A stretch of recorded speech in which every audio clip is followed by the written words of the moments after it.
Good morning. Okay, so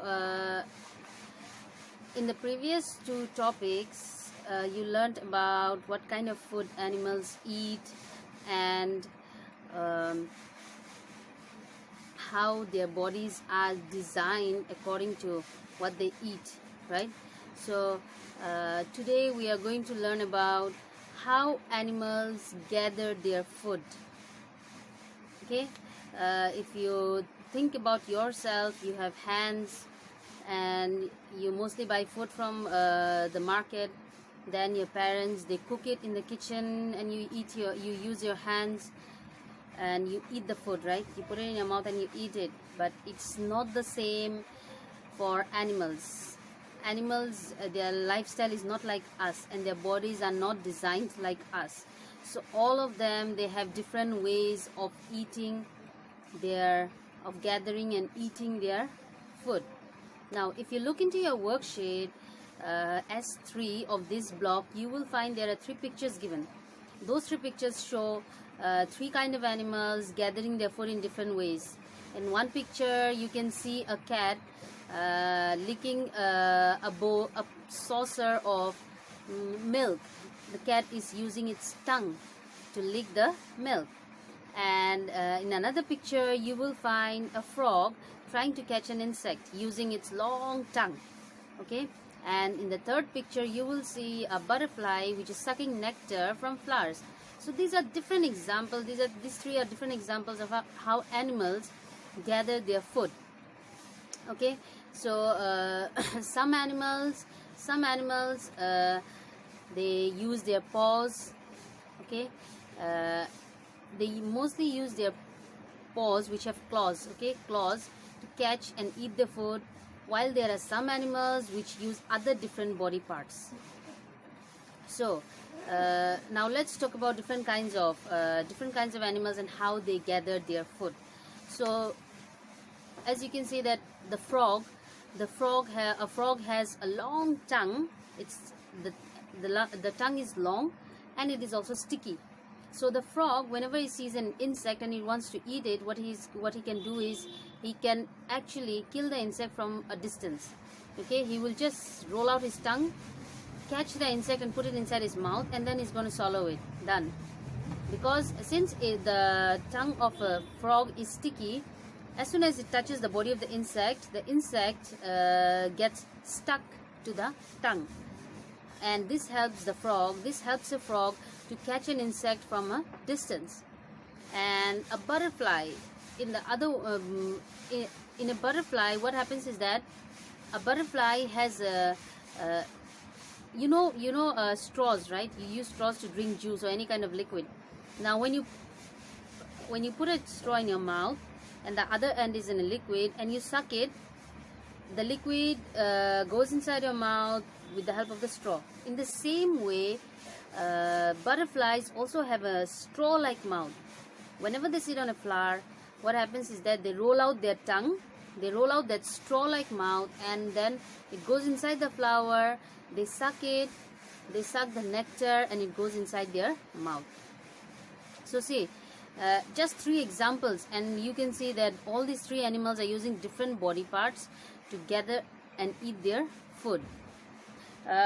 For example, an elephant.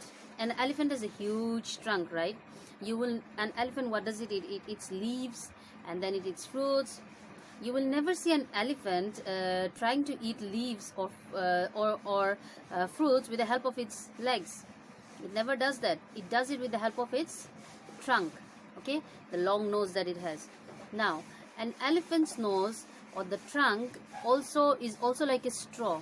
It can suck water and then it can put that trunk inside its mouth and then it can drink that water. Now, an elephant's trunk is very strong.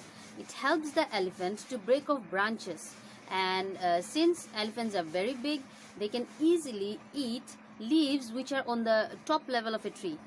Okay, so it becomes easy for the elephant to break off leaves and fruits from the higher parts of the tree and then eat. So for an elephant, the trunk helps it to gather food and eat it. Okay, Now, what about a giraffe? How does it get its food? You know that a giraffe has a very long neck, right? So, since the giraffe has a very long neck, it becomes very hard for it to actually eat grass from the ground.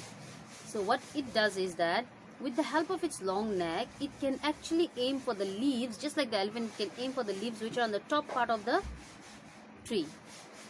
Okay? And a lion, what about a lion? See, a lion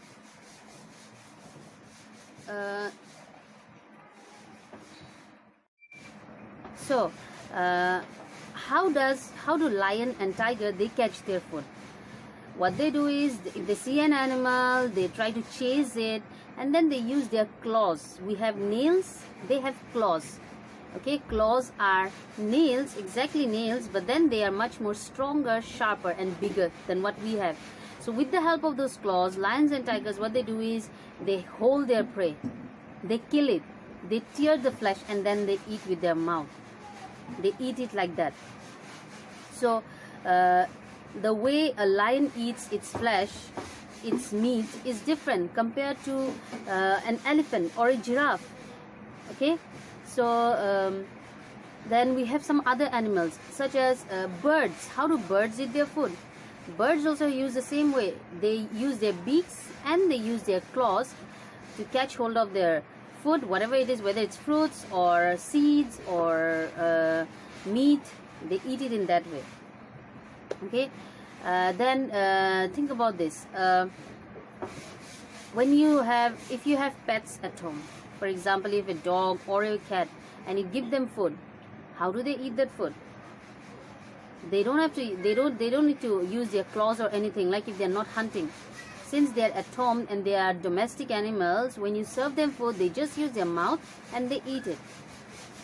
Okay, so different animals have different ways in which they can gather their food, and it all again depends on what kind of food they're eating.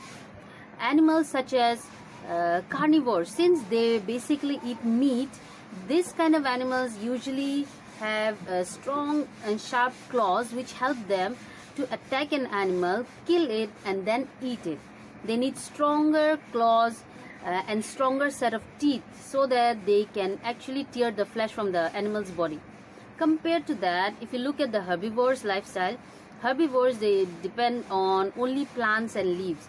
So for them, they usually use their mouth to eat their food. Okay, do you know that animals such as a cow, what it will do is it will eat its food and it will swallow it. It will not chew it at that time. It will just swallow the food. The food will go inside its stomach, and then later when the cow is just sitting around, you will see that the cow is constantly chewing something. What happens is that the food goes inside its stomach, and then when it is not doing anything, he brings the food back to its mouth, and then he chews it properly. This is called chewing the cud. Okay, chewing the cud. So you can see that different animals and they have different ways of eating their food. Mostly it depends on what kind of food they eat, whether they are herbivores, carnivores. Okay, so now you know that their bodies are designed in that way. An elephant uses its trunk and a giraffe uses its long neck to eat its food. Then there are crocodiles who cannot chew their food, so what they do is they just swallow it, and their body actually dissolves the food. Okay, they absorb the food. Okay, so that will be all for today.